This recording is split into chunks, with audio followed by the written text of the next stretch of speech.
Hello students, let us start with the next chapter of science, that is forests are lifeline.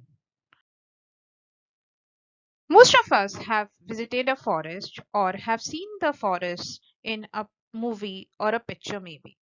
Forest is a natural habitat for many kinds of different plants and animals. They provide food and shelter for these organisms which stay there. There are many complicated food chains and food web which go on in the forest.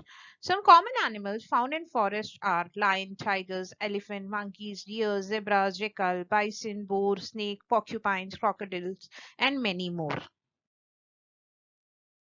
Apart from the animals, we also see a lot of plants in the forest. These plants do photosynthesis and are responsible for starting the food chains in this forest. So, different types of plants in the forest are teak, bamboo, fig, sal, sesame, simil, neem, palaj, kher, amla, kachnar. Forests also have different kinds of shrubs, herbs, grasses, climbers, creepers, etc. All these trees they work in synchronization with each other to sustain the forest. All these trees that we just saw provide a lot of raw material for different products. The most important product that we get from forest is wood, which is used in furnitures all over the world. We also get spices, which are used widely in food. We also get gum, oils.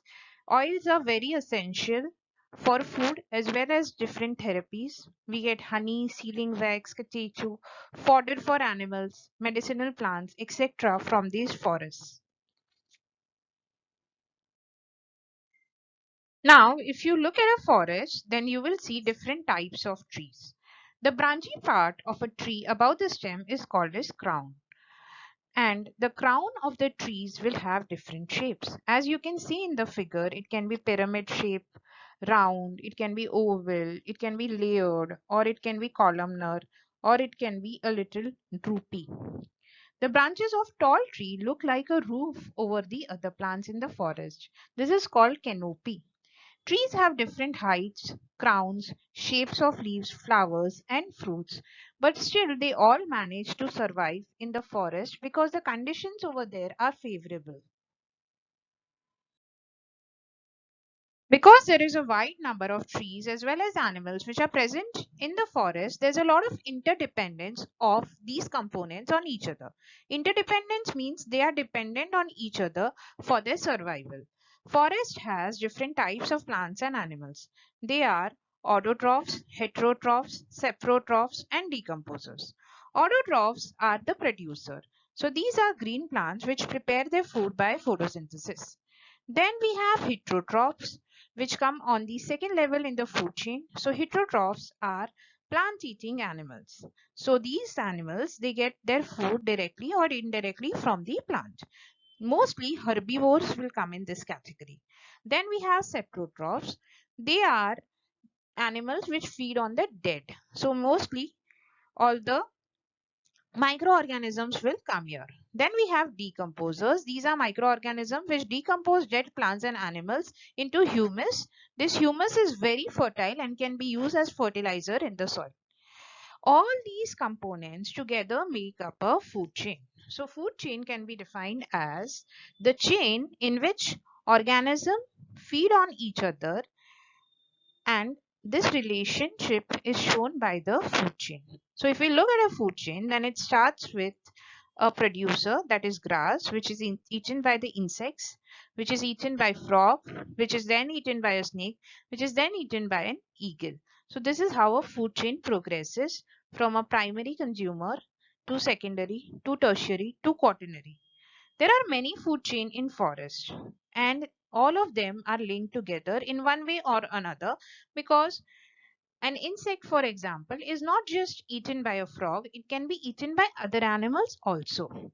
So, when we keep these food chains in order, showing all the different relationships, all these different food chains would make up a food web. So, every component of forest depend on one another. And if we remove one component, for example, if we remove the grass, then all the other components will be affected, because if the grass is removed, then the insects won't get the food. If insects are less, then frogs won't survive. Frogs are less, then snake won't survive, and eventually it will affect the eagle population also. Another important job that the forests do is that they maintain a balance of gases. They maintain a balance of oxygen and carbon dioxide in the atmosphere. So during respiration, plants and animals take in oxygen and release carbon dioxide. During photosynthesis, plants take in carbon dioxide and release oxygen. So plants help to maintain this balance in the atmosphere. This is why forests are called green lungs. So forests are very important to us because they provide a natural habitat for a large number of plants and animals. They help in maintaining the oxygen and carbon dioxide balance in the atmosphere.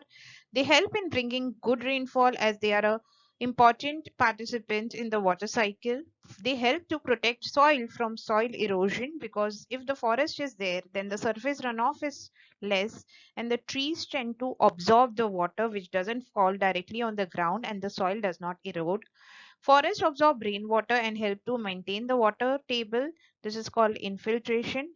We get medical plants, timber, and other useful products from forest. Many people live in forest and forests provide them with food, water, shelter as well as medicines. So now let us summarize everything that we have learned in the chapter. We get various products from forests. Different layers of vegetation provide food and shelter for animals, birds, and insects. Various components of forests are interdependent on each other. Forests are lifeline of forest dwelling communities. Forests influence climate, water cycle, and air quality. I hope you have understood this chapter properly. Thank you.